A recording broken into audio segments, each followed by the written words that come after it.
Fala galera, Jefferson na área, eu sou auditor fiscal aqui em Santa Catarina e no vídeo de hoje a gente vai falar sobre desempenhos. Sempre tem muita dúvida se o desempenho tá baixo, ou até quanto tá bom, a depender do seu nível de estudos. Então vem comigo que o vídeo de hoje está especial. Para iniciar, eu tenho que falar para vocês aqui que eu vou separar esse vídeo em alguns tópicos, tá? Temos aqui os desempenhos para a galera que está iniciando, vendo a matéria pela primeira vez. Para quem já terminou essa matéria, mas ainda precisa consolidar, vamos dizer aí que é um intermediário na matéria. Para um cara já mais avançado, já terminou, já finalizou, já está fazendo muitas questões. E também os desempenhos em pós-edital, que é o que é a cereja do bolo, é a nota de corte ali que a gente busca, tá? Então, para iniciar, vamos falar aqui sobre o nível iniciante. Você está fazendo aquela sua primeira leitura, quer saber ali se está valendo a pena aquele desempenho, se é pouco, se é muito, a depender da disciplina. Não é o momento de você ficar bitolado com os desempenhos. Primeiro porque é tudo muito novo, você vai estar ainda pegando esse primeiro contato ainda com a disciplina, tem muito caminho ainda a percorrer, você vai passar por todas as disciplinas várias e várias vezes, pode ter certeza disso. Então às vezes você pode ter um desempenho um pouco baixo, ter uma dificuldade ali de iniciar, e ficar, nossa, não é pra mim, nossa, será que eu já vou passar? Não vou conseguir nunca. Então esse não é o momento ainda. Primeira leitura é para você se ambientar com aquele conteúdo, fazer algumas conexões ali com os temas, né, na sua vida. Então é um momento de você ter esse contato com as disciplinas, ver o que é que cobra. Dá uma olhada no início, antes de você estudar, dá uma olhada lá no fim do material, que vai ter as questões, dá uma olhadinha nas questões, já vê o que é que elas costumam cobrar. E aí quando você for fazer a leitura do material, ou vídeo que seja, você já vai ver, poxa, isso aqui caiu numa questão. Então você já vai ter uma noção de que aquilo é importante, já vai tomar um pouquinho mais de cuidado com aquele tópico. Tá, Jess, mas qual o desempenho aceitável ali? Eu vejo o pessoal falar em 70%, 80%, que é a nota de corte. Quanto que tá bom para eu avançar? Bom, pessoal, para você ter uma mínima ideia aí, acredito que na faixa de uns 50% ali, pelo menos, é o sinal de que você compreendeu ali os pontos principais ali da matéria, daquele tópico, né, que você está estudando naquela hora, e consegue, às vezes com a revisão, fazendo mais questões, olhando o seu erro, entendendo ali, com as revisões futuras, melhorar esse desempenho, tá? Para quem vem fazer acabou de ler, vai fazer a primeira bateria de questões, é muito difícil a gente conseguir lembrar de tantos detalhes da primeira vez. Tudo muito novo, a gente nem sabe como é que se cobra esses assuntos, então deu mais atenção para algo que não era tão importante. Então vai ter outras revisões e aí é que eu quero que você preste atenção com essas revisões, se o seu desempenho está aumentando. Quando você finalizar essas disciplinas aí, você vai poder ter ali talvez 60%, 70%. Então vamos tentar se basear depois que você passar a primeira vez pelo material, a segunda vez, já fez muitas revisões, vai avançando até finalizar essa teoria dessa disciplina, para tentar chegar ali nos 60%, 70%, tá ok? Então, fica como um parâmetro para a primeira vez que você está fazendo a bateria, 50% de mínimo ali para ligar um sinal de alerta, mas quando sair dela, né, terminou os PDFs todos ali, 10 PDFs, fez várias revisões durante o estudo desses 10 PDFs, e aí você vai tentar buscar 60%, 70% para sair do que a gente chama aqui do nível aprendiz. Claro, talvez você consiga em algumas matérias chegar a 80%, já 90%, tá ok.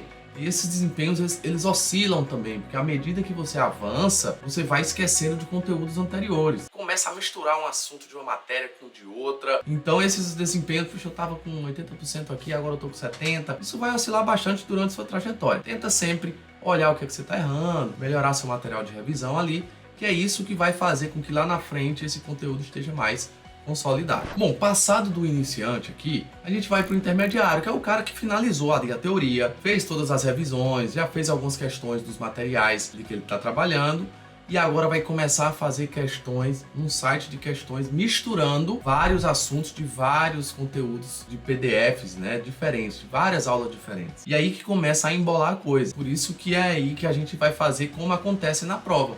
Vários assuntos de uma vez, né? Na prova vem um edital todo para você fazer questões, né? 10 questões, 20 questões de uma única disciplina. Então, quando a gente está fazendo lá atrás, a gente vai pegar só de uma aula, vai fazer só questões daquilo. Depois só de outra aula, só questões daquilo. Às vezes 2 ou 3 aulas, mas quando chega um nível mais avançado, a gente começa a misturar tudo, que é como vem na prova. E aí acontece que do seu desempenho pode oscilar um pouco também, porque você vai esquecer de um detalhezinho ou outro que tem na aula tal, e aí isso faz com que dificulte. Mas a gente vai buscar aí já passar desses 70% para quem ainda tá com essa dificuldade, né? Chegar ali nos 70, 80% entre isso. Por quê, galera? A gente vai ter disciplinas que você vai ter que estar até 90%, gabaritar, se for o caso. Mas tem umas disciplinas mais difíceis, aquelas até que são menos importantes, eu diria. Então essas você vai estar com um pouco menos, 70%, 60% talvez, não tem problema. Vai olhando de acordo com a importância da disciplina. Se a gente fala da área fiscal, você tem que estar muito bem em direito tributário, contabilidade, mas às vezes no estatística você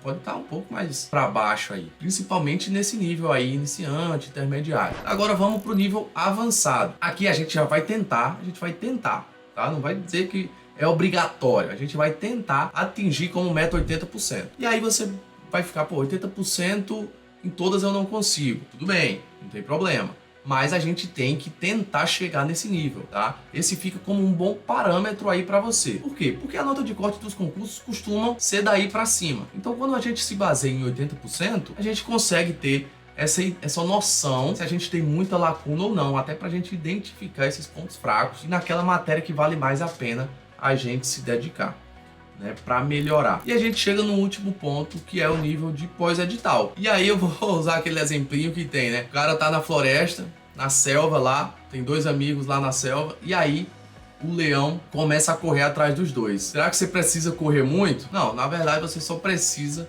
correr mais do que o seu amigo aí. Então, apesar do exemplo ser em outro contexto, mas aqui a gente vai trazer para os concursos, você não precisa ser o melhor em tudo.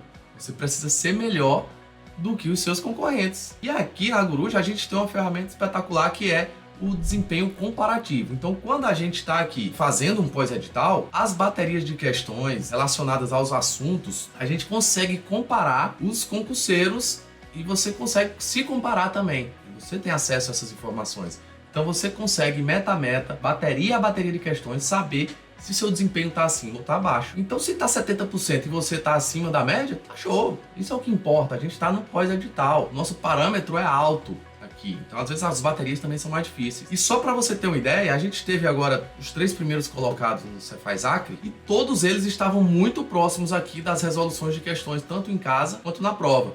Então, o cara fez quase 90% na prova e em casa, nas baterias, ele estava com 88%, então a diferençazinha de 2% só. E da mesma forma, o terceiro colocado, o segundo colocado, quando ele estava aqui na Guruja, os desempenhos variaram entre 1% e 2% do que ele fez na prova e do que ele estava fazendo numa média geral aqui. E todos eles tinham esse parâmetro de se comparar em relação matéria a matéria com os seus concorrentes. Então esse 01 estava se comparando com 02, com 03, então você está se comparando com uma galera muito boa. Não adianta também ter uma galera puxando muito esses desempenhos para baixo, trazendo uma forma irreal aí do que realmente acontece.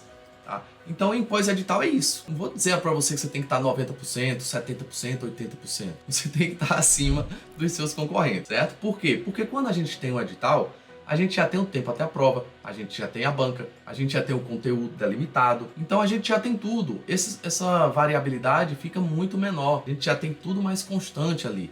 Num pré-edital, os desempenhos, você tem que ter algum parâmetro melhor. A gente está trabalhando todo o conteúdo de todas as disciplinas, né? Já no pós-edital não, a gente já tem um negocinho mais fechado. Mas para não deixar vocês sem parâmetro algum, se você não fizer Guruja, por exemplo, tenta sempre chegar acima de 80%, pelo menos nas matérias principais e naquelas outras mais especiais ainda, tentar fechar realmente 90%, 100%, tentar chegar para gabaritar, principalmente se tiver peso 3, peso 2, ou tem disciplina que às vezes vale 20%, né? Naquelas outras que vale bem menos, 1%, 3%, nessas daí você só precisa ficar na média, e essa média gira geralmente entre 60% e 70%. E aí você tem que se destacar nas demais. Já que eu falei de comparativos, fica aquela pergunta, tá, esse desempenho, eu lendo os comentários antes de passar para a próxima questão, ou eu vou fazer como forma de simulado e vou ver tudo ao final? No geral, a gente recomenda que você já faça a questão, já leia o comentário, já corrija o erro, já vá para a próxima. Então, por isso que às vezes a gente não bitola tanto com o desempenho, porque quando você sai dessa bateria, você pode ter tirado nela 80%.